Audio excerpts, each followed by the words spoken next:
Hi friends, నమస్తే అండి. Welcome to our channel. ఈరోజు వీడియోలో ఇంకొక సింపుల్ డిజైన్తో వచ్చేసాను. ఇదిగోండి, ఈ బ్లౌజ్ మీద డిజైన్ ఎలా వేయాలన్నది చూపిస్తాను. ఇదైతే మిర్రర్ ఒక డిజైను. ఇది చాలా సింపుల్గా ఈజీగా వేసేసుకోవచ్చు. కుట్టడానికి టైం లేని వాళ్ళు ఖచ్చితంగా ఈ డిజైన్ ట్రై చేయండి. ఇది లో కాస్ట్లోనే ఈజీగా అయిపోతుంది. అలానే ఈ డిజైన్ ఏ ఏజ్ వాళ్ళకైనా సెట్ అయిపోతుంది. ఇది ప్లెయిన్ బ్లౌజ్ నేను ముందుగానే కుట్టేశాను. డిజైన్ అయితే సింపుల్గా వైట్ పెన్సిల్ యూస్ చేసి వేసేసుకోవచ్చు. అంటే మిర్రర్ సైజుని బట్టి రౌండ్ గీసుకోవడమే. మిర్రర్స్ 4mm మిర్రర్స్ తీసుకోవాలి. అంటే ఎటు చూసినా 4mm వస్తుంది. ఇవి రేక్ మిర్రర్స్ అనమాట. ఈ ప్లేస్లో మీరు కావాలంటే గ్లాస్ మిర్రర్స్ కూడా వేసుకోవచ్చు. ఇక్కడ 2 కలర్స్ తీసుకున్నానని చెప్పాను కదా. ఈ మిర్రర్స్ చూసారా, ఇక్కడ గ్రీన్ కలరు, ఎల్లో కలరు తీసుకున్నాను. అంటే ఒక సైడ్కి క్రాస్గా వచ్చే విధంగా ఈ డిజైన్ వేసుకోవాలి. ఇప్పుడు దారం ఎక్కించేసుకుందాము. ఎల్లో కలర్ దారాన్ని మనకి ఎంత కావాలో చూసుకొని ముందుగానే కట్ చేసేసుకోవాలి. తర్వాత ఇందులో 6 పోగులు ఉంటుంది. అంటే 6 వరుసల దారం ఉంటుంది. దీన్ని విడగొట్టుకోవాలి. నేను 4 వరుసలు తీసుకుంటున్నాను. మిర్రర్ మీదకి ఎక్కువ థ్రెడ్ కనిపించాలని ఇక్కడ 4 వరుసలు తీసుకుంటున్నాను.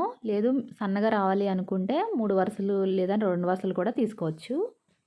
దారాన్ని నీడిలోకి ఎక్కించినట్లయితే ఇది 8 వరుసలు అవుతుంది కదా. 4 వరుసల దగ్గర మాత్రమే 3 వేసుకోవాలి. ఇంకొక 4 వరుసలు వదిలేసుకోవాలి.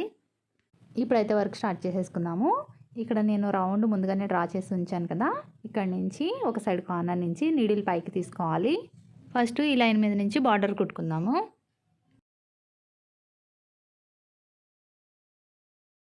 ఈ బార్డర్ అంతా గొలుసు కుట్టుతో కుట్టుకోవాలి ఫస్ట్గా. ఇంకొకటి ఈ ఛానల్లో వచ్చేసి ఇటువంటి డిజైన్స్, అంటే సింపుల్ డిజైన్స్, ఇంట్లోనే ఈజీగా వేసుకునే డిజైన్స్ చాలా ఉన్నాయి. ముందు వీడియోస్ ఒకసారి చూడండి. మీకు ఇంట్రెస్ట్ ఉంటే, వీడియోస్ మీకు యూజ్ అవుతాయి అనిపిస్తే అప్పుడు సబ్స్క్రైబ్ చేసుకోండి.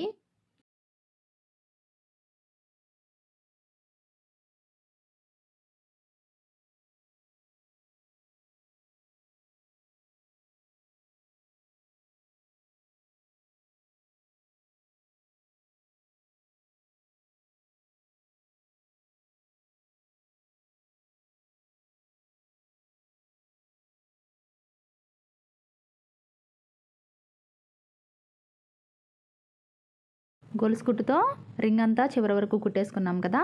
ఇప్పుడు లోపల ఉన్న థ్రెడ్లో నుంచి నీడిల్ ఒకసారి ఇలా పైకి తీసుకోవాలి. ప్రతి చైన్లో నుంచి నీడిల్ పైకి తీసుకోవాలి. ఇలాగా అంటే మనం మిర్రర్ పెట్టడానికి వీలుగా ఉండే విధంగా ముందుగానే సెట్ చేసుకోవాలి. ఇది కుట్టేటప్పుడు మరి దగ్గరికి లాగేసేయకూడదు. ముందుగానే లాగేస్తే మిర్రర్ పెట్టుకోవడం ఈజీగా ఉండదు. ఇంకొకటి కామెంట్లో నన్ను ఒకళ్ళు అడిగారు, అంటే స్టిచ్డ్ బ్లౌజ్ మీద చేసిన వర్క్ గుచ్చుకోదా లోపలికి అని చెప్పేసి. ఇవేమీ మనం జరీ థ్రెడ్స్ ఏమి యూజ్ చేయట్లేదు కాబట్టి గుచ్చుకోదండి. ఇవి కాటన్ థ్రెడ్స్ యూజ్ చేయాలి. కాటన్ లేదా సిల్క్ దారాలు మాత్రమే తీసుకోండి. జరీ థ్రెడ్స్ మాత్రం అవాయిడ్ చేయండి. ఇప్పుడు మిర్రర్ని పెట్టేసుకుందాము లోపల వైపుకి. ఈ థ్రెడ్ పైకి వచ్చే విధంగా, మిర్రర్ మీదకి వచ్చే విధంగా సూదితో ఇలాగ పైకి లాక్కోవాలి. ఈ దారాన్ని గట్టిగా లాగినట్లయితే దగ్గరికి వచ్చేస్తుంది. మిర్రర్ ఫస్ట్లో రౌండ్ రాలేదు కాబట్టి ఇలాగా ముందు వేసిన చైన్లో నుంచి ఈ థ్రెడ్ని మళ్ళీ లాక్కుంటూ రావాలి. ఇలా చేసినట్లయితే రౌండ్ వస్తుంది. ఇలా వచ్చిన తర్వాత థ్రెడ్ని అక్కడ ఎండ్ చేసేద్దాము. ఈ మిర్రర్ వర్క్ని బేసిక్ స్టిచ్తోని చూపించాను కాబట్టి ఎవరైనా వేసేయగలుగుతారు. మిర్రర్స్ని ఎన్ని విధాలుగా కుట్టుకోవచ్చు అన్నది చాలా వీడియోలు ఉన్నాయండి. మీరు తప్పకుండా ముందు వీడియోస్ చూడండి. ఇక్కడ ముడి ఏమీ వేసుకోకూడదు, అలానే ఉంచుకొని ఇప్పుడు డిజైన్ డ్రా చేసుకుందాము. ఏమీ లేదండి, సర్కిల్స్ వేస్తున్నాను. ఇది చాలా సింపుల్ డిజైన్. ఇక్కడ ఒకవేళ థ్రెడ్ చేంజ్ చేయాలనుకుంటే ముడి వేసేసుకొని ఇంకొక థ్రెడ్ చేంజ్ చేసుకోవాలి. సేమ్ థ్రెడ్తో వేస్తున్నాను కాబట్టి నేను ఏమీ చేంజ్ చేయలేదు, అంటే ముడి వేసుకోలేదు. వైట్ పెన్సిల్ యూస్ చేసి ఇలా లైన్స్ గీసుకోవాలి. కెమెరాలో అంత కనిపించట్లేదు. 3 లైన్స్ వేశాను నేను. ఇది నక్షికాంత స్టిచ్తో కుట్టుకుందాము. ఇంతకుముందు కూడా సింపుల్ డిజైన్తో ఇదే స్టిచ్తో చూపించాను. దానికి మంచి రెస్పాన్స్ వచ్చింది. దాని లింక్ అనేది నేను ఇక్కడ ఐకార్డ్ ఇస్తాను చూడండి. ఒక సైడ్ నుంచి నీడిల్ పైకి తీసుకొని కొంచెం క్లాత్ తీసుకుంటూ, అంటే పైకి థ్రెడ్ ఎక్కువ కనిపించే విధంగా చూసుకుంటూ వేసుకోవాలి. దీన్ని రన్నింగ్ స్టిచ్ అని కూడా అంటారు. చాలా సింపుల్గా ఎవరైనా వేసేయగలుగుతారండి ఈ డిజైను. ఇంతకుముందు కూడా చాలా డిజైన్స్ చూపించాను. ఇక్కడ మనం ఫ్రేమ్ పెట్టకుండా వేస్తున్నాం కాబట్టి థ్రెడ్ లాక్కునే విధానం చూసుకుంటూ వేసుకోవాలండి. లేదంటే లాగేసినట్టు వచ్చేస్తుంది వరకు. అది మాత్రం చూసుకుంటే సరిపోతుంది. ఇక్కడ నుండే నెక్స్ట్ లైన్ స్టార్ట్ చేసేసుకోవాలి. ఇంకొకటి, మిర్రర్ చుట్టూ ఈ లైన్స్ వేసుకునేటప్పుడు ఈక్వల్గా వేసుకోండి, అన్నీ ఒకేలా వచ్చే విధంగా. లేదంటే ఒకటి చిన్నది ఒకటి పెద్దది వచ్చేస్తాయి. సెకండ్ లైన్ అయితే కంప్లీట్ అయిపోయింది. నెక్స్ట్ థర్డ్ లైన్ కూడా స్టార్ట్ చేసేసుకుందాము.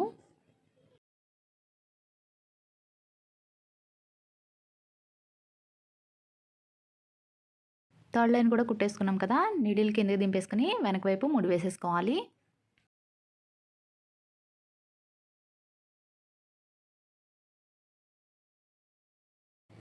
ఇలానే మిగిలిన సర్కిల్స్ కూడా కుట్టుకోవాలి.